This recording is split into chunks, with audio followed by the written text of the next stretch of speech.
From VOA Learning English, this is the Education Report in Special English. The Afghan Youth Orchestra performed in the United States in February.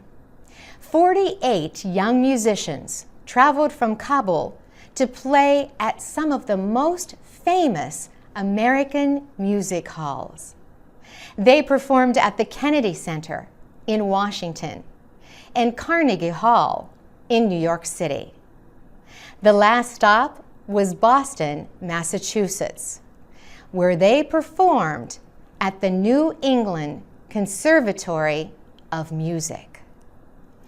The musicians perform versions of Western classical compositions and also traditional Afghan music. Violins and trumpets played along with the rubab and a sitar in a performance of Bolero by Maurice Ravel. The State Department and the United States Embassy in Kabul funded most of the trip. Secretary of State John Kerry called the young musicians ambassadors of peace. Afghanistan's former Taliban rulers banned music when they took power in 1996. Also, under the Taliban, girls were not permitted to be educated after the age of 8. Today, music is studied and played freely in Afghanistan. The musicians in the orchestra are male and female, and between the ages of 10 and 22.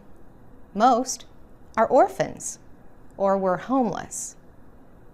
Ahmad Sarmast started the orchestra. A few years ago, he founded the Afghanistan National Institute of Music in Kabul. The youth orchestra developed from that school. Ahmad Sarmast says he is very pleased with the accomplishments in such a short time. He says the idea of the trip was to change the way people view Afghanistan.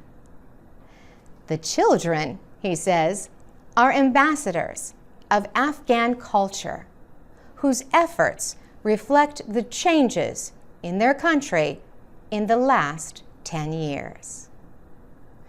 For VOA Learning English, I'm Carolyn Presutti.